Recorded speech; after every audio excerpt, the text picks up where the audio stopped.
Saudações, galera, tudo beleza?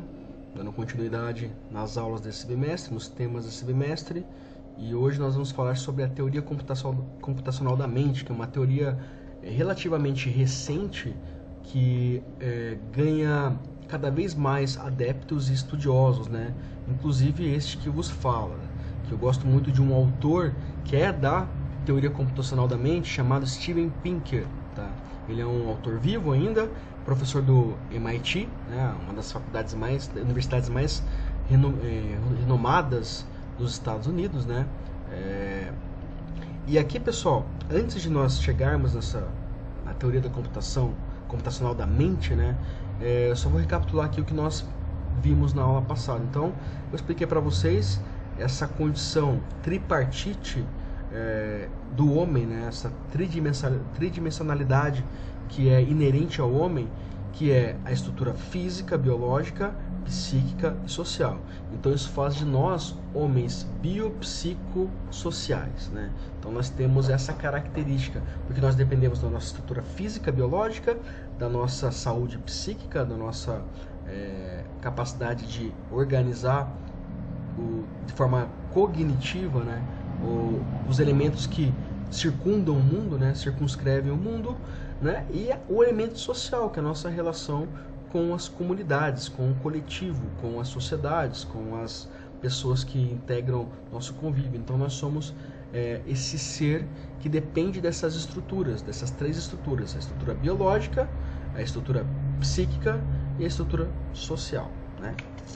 Inclusive, cada uma delas tem uma importância que é interrelacional, cada uma delas depende de tudo isso. Por exemplo, se eu não tiver esse elemento básico, eu posso estar ameaçando essa dimensão biológica e assim por diante, beleza? Falei também dessa relação da linguagem, que ela é anterior à própria linguagem, né? Porque a linguagem não verbal, né, como está expresso na página 11 da apostila de vocês, ela é anterior à própria experiência da linguagem escrita. Então a linguagem, ela é muito mais abrangente do que aquilo que nós falamos e escrevemos, né? A linguagem, ela depende basicamente da sua finalidade máxima. E qual é ela? A comunicação. Então a linguagem, ela é um elemento, uma ferramenta de comunicação. Então se eu consigo transmitir algum sentido enquanto emissor para um receptor, isso é compreendido, seja por meio de um desenho, que é uma linguagem, seja por meio do controle de sons, que é uma linguagem, seja por meio da utilização de números, que também é uma linguagem. Então a linguagem, ela é muito mais abrangente, tá? Então, a partir dessa ideia da linguagem, eu trago para vocês a teoria computacional da mente, que está muito próxima da filosofia da linguagem, tá? Por isso que eu aproximei essas duas coisas, e no final dessa aula vocês vão entender também porque que a linguagem, ela é muito presente na teoria computacional da mente. Beleza, pessoal? Então aqui, para introduzirmos o assunto, né, a teoria computacional da mente está enquadrada na psicologia cognitiva, né? Por isso a ideia de sujeito cognoscente, responsável pelo estudo do funcionamento da cognição humana. Cognição humana é a capacidade de conhecer, isto é, como as pessoas elaboram, transformam, codificam, armazenam, recuperam e usam as informações que recebem em seu ambiente. O computacionalismo proposto por Hilary Putnam, né, dos anos 60, está dentro da psicologia cognitiva e entende que a arquitetura funcional da cognição humana está próximo de como é entendida a partir dos modelos de processamento de informações de inteligência artificial. O que ela quer demonstrar aqui? Que a nossa mente, ela pode ser comparada de maneira análoga a um computador, né? O modelo de processamento, a forma de recepção de dados e de organização, concatenação de dados, né? Então a base formal da teoria computacional da mente é baseada, por um lado, no formalismo matemático, que concebeu uma disciplina como a matemática como a arte de manipular símbolos, né? Então a matemática, ela é a arte de computar símbolos, de organizar símbolos, né, com base em regras formais. E por outro lado, dos experimentos de Alan Turing. Alan Turing foi o pai da computação, né? Inclusive tem um filme chamado Jogo da Imitação, que até um tempo atrás estava no Netflix, que conta um pouco a história do Alan Turing na Segunda Guerra Mundial, como ele foi importante para decodificar as mensagens dos nazistas na Segunda Guerra Mundial. Então, na verdade, o computador, ele foi criado, né, a motivação do computador surgiu a partir dessa máquina de decodificação de mensagens, né, porque a mente humana não conseguiria pegar todas as variáveis de um código militar. Então o Alan Turing ele criou, né, já tinha essa ideia na mente do computador, criou esse sistema de computação de informações que seria muito mais rápido que a mente humana, né? Então aqui nos experimentos de Alan Turing, que implementou um modelo matemático que consistia em um autômato capaz de construir qualquer problema matemático expresso por algoritmos. O que é um algoritmo? Um algoritmo é um conjunto de etapas independente do resultado, né? Então é como se fosse uma receita de bolo, né? Uma receita de bolo segue certas etapas. Porém, o tipo de bolo que eu vou fazer, se é de chocolate, se é de cenoura, se é de morango, não importa, mas a estrutura, o segmento, as etapas, elas são as mesmas, né? Então isso é um algoritmo, quando eu tenho um conjunto de etapas que se repete, tá? Beleza, pessoal? Então o modelo computacional é baseado em uma série de princípios básicos que podem ajudá-lo a entender melhor como ele funciona. Vamos ver o que são. A mente humana é uma máquina biológica complexa responsável pelo processamento de símbolos. A ideia de uma máquina biológica complexa pressupõe que essa estrutura física, que é o nosso cérebro, foi concebida a partir de um longo processo de evolução humana, por isso complexo. Então, quando nós visualizamos um cérebro, podemos perceber que existe uma complexidade na sua estrutura, né, que pode ser inclusive comparada com a de outros primatas ou com a de outros seres vivos, né, para nós entendermos qual que é a profundidade dessa complexidade. Por exemplo, se eu consigo comparar o nosso cérebro com o cérebro de um chimpanzé e ver elementos semelhantes, aonde na história evolutiva dessas duas espécies houve esse encontro, essa relação, ou existe um ancestral comum que determina tudo isso? Então a mente é uma máquina biológica produzida pela seleção natural, né, que processa símbolos. E mesmo processando símbolos, isso também ainda não é linguagem, porque lembra que eu falei para vocês que o sistema fonativo, que nos permite falar, fez com que nossos ancestrais nos comunicassem por muito tempo também, tá? Então a cognição é entendida como um sistema que processa sequencialmente informações simbólicas a partir de um conjunto de regras armazenadas na forma de programas lógicos. Então a nossa mente ela também tem esses elementos são inatos, né, que já nascem junto com nossas configurações iniciais. Quais são eles? Medo, repugnância, agressividade, relação de espaço e tempo, criação de... na verdade aqui são os a priori do Kant, do filósofo Kant, né? Tempo, espaço, relação e modalidade, né? Então esses 4 elementos me permitem, antes de eu conhecer o mundo, interagir com o mundo, né? Então a mente ela estaria preparada ainda na sua gênese, na sua genética, né, para interagir com a realidade, tá?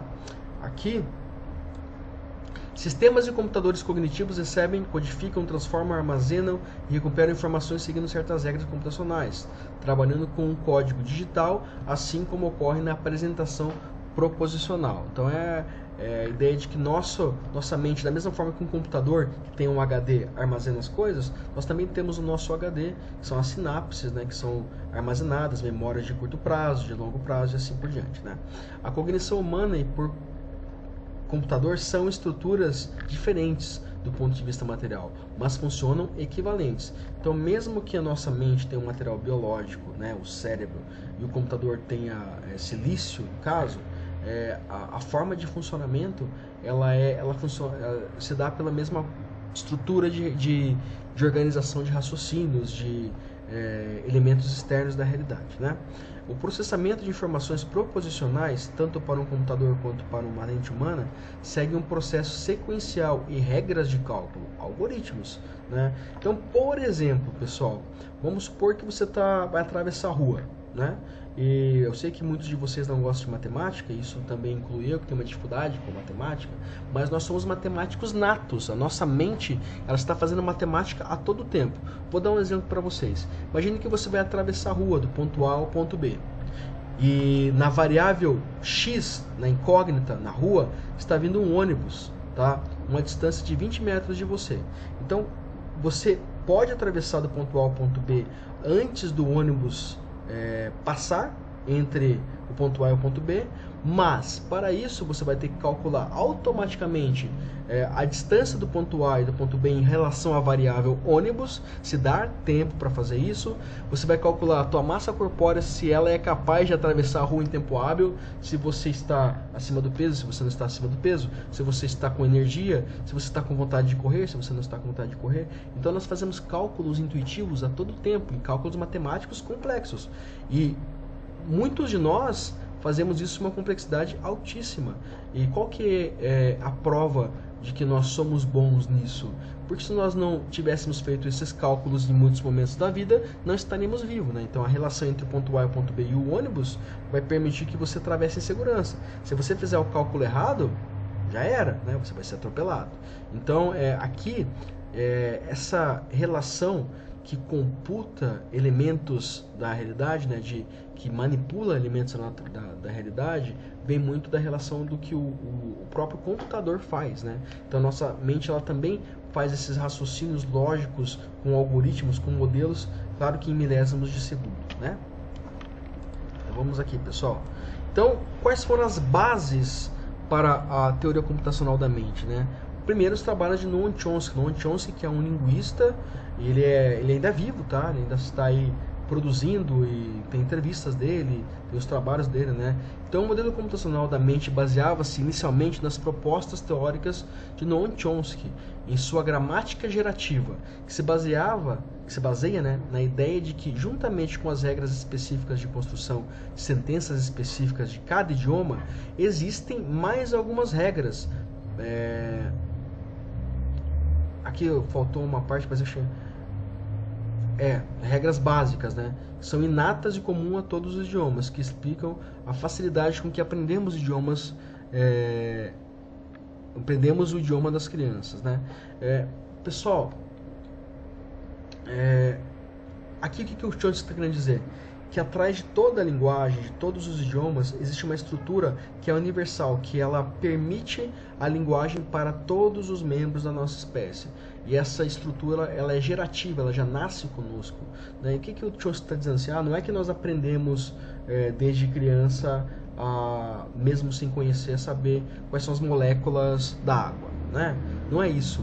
É que a própria linguagem ela tem uma estrutura de sujeito, verbo e predicado, né? Tem vogais, tem palavras, então tudo isso determina uma estrutura fundamental e basilar da linguagem, que ela é inata, que é anterior à própria linguagem, né?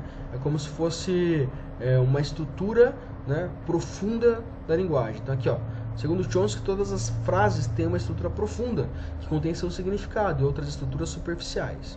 A maneira pela qual a frase é apresentada, quando expressa, no caso, vai determinar se isso tem uma relação que ela é universal ou não, né? Sujeito, verbo e predicado, tá? Então a estrutura profunda seria abstrata, e a estrutura superficial tomaria a realidade física ou material da linguagem, tá? Então o que ele quer dizer com essa última parte aqui, né? O que o texto quer dizer com essa parte? Espera aí, deixa eu voltar, né?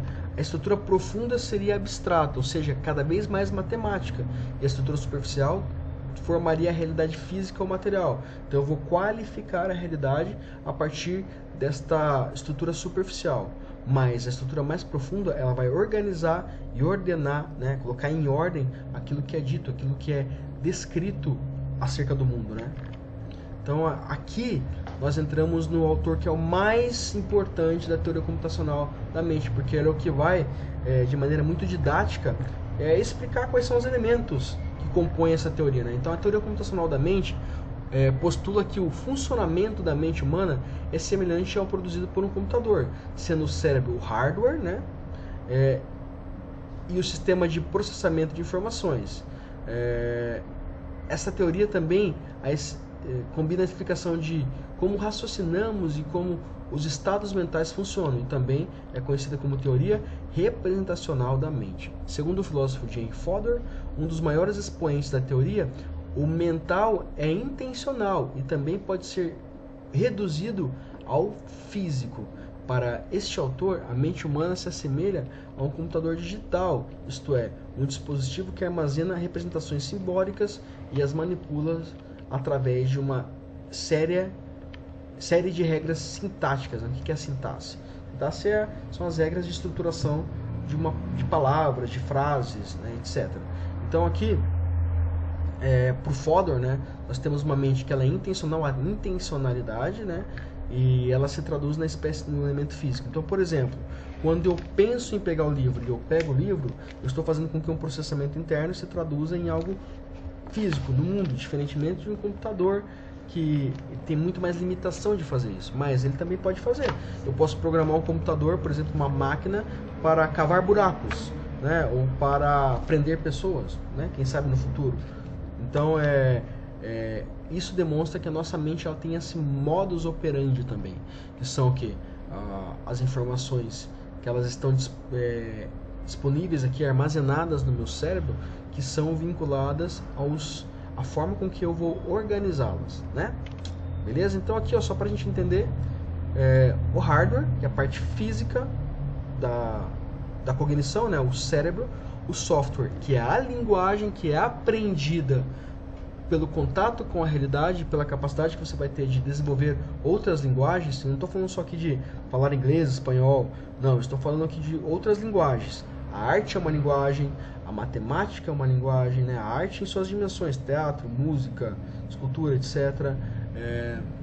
O que mais que nós podemos entender como uma forma de linguagem?